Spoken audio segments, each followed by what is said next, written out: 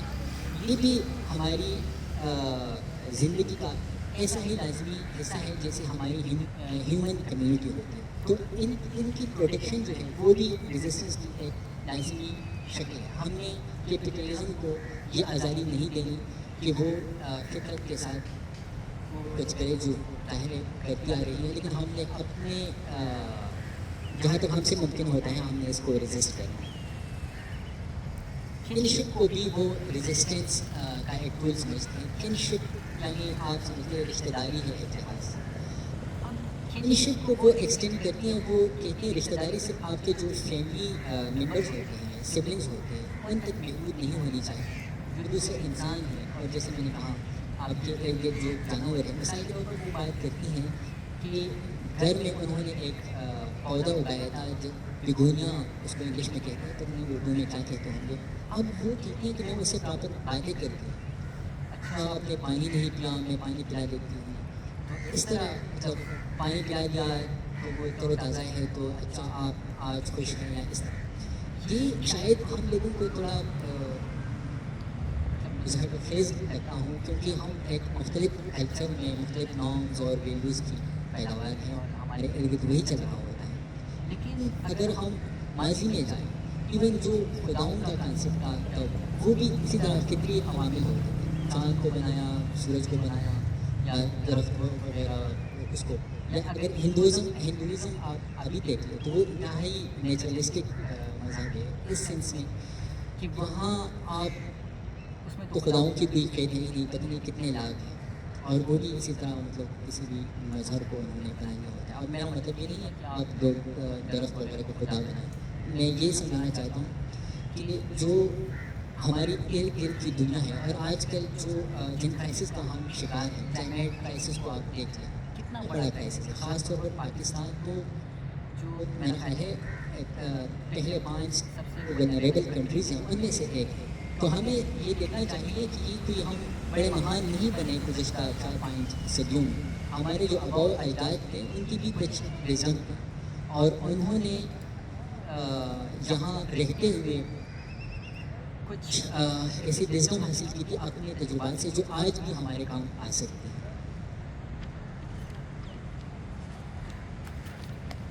سر تو میں نہیں کرتا ہوں, میں بھی بہت کچھ رہتا ہے. اچھا اس کے بعد انسیسٹرل ریلم آتا ہے. انسیسٹرل ریلم میں بیسیکلی رائٹر اپنے آباء و اجداد کے ساتھ کنیکٹ کرتی ہیں. وہ اس کی یہ بات اچھی ہے کہ وہ صرف نہ ان کے پازیٹیو پوائنٹس کو لیتی ہیں, بلکہ ظاہر آباء و اجداد تھے تو ان کے کچھ نگیٹیو بھی پہلو تھے, کچھ ایسے ان کے نارمس تھے جو اب ہمارے لیے ایویلیبل ہو چکے ہیں. تو اس میں وہ ان کو کوشتی ہیں کہ ہم نے ابھی حال میں رہتے ہوئے ان کے ساتھ کیسے ریلیٹ کرنا ہے. اس میں سب سے پہلے وہ کہتے ہیں کہ ڈی کالونائزیشن جو ہے وہ ریزسٹنس کا ایک بنیادی ٹول ہے. اب ڈی کالونائزیشن جو ہے پہلے میں بات کروں کالونائزیشن کی, وہ ڈاکٹرن آف ڈسکوری پر بڑی کریٹیک کرتی ہیں. ڈاکٹرن آف ڈسکوری کے مطابق جو کرسچینٹی تھی, کرسچن مذہب تھا, اس نے لوگوں کو یہ اختیار دیا تھا, انہیں یہ آپ کہیں کہ لیجیٹیمیسی دی تھی کہ آپ جو بھی نان کرسچن لینڈز ہیں ان کو ایکسپلائٹ کر سکتے ہیں, صرف اس لیے کہ ان کے عقائد ہم سے مختلف ہیں. جو بھی یہ کالونائزرز ہوتے ہیں ان کو طرح طرح کی لیجیٹیمیسیز چاہیے ہوتی ہیں. کبھی وہ وائٹ مین برڈن کی بات کرتے ہیں کہ یہ جو ہم سفید چمڑے والے ہیں یہ ہم پر ایک ذمہ داری ہے کہ ہم جو گوری رنگت نہ رکھنے والے کالے لوگ ہیں ہمارے جیسے گندمی لوگ ہیں ان کو تہذیب سکھائے, ان کو بھی اپنے درجے پر لے آئے. تو اسی طرح ڈاکٹرن آف ڈسکوری میں جو مذہبی طبقہ تھا انہوں نے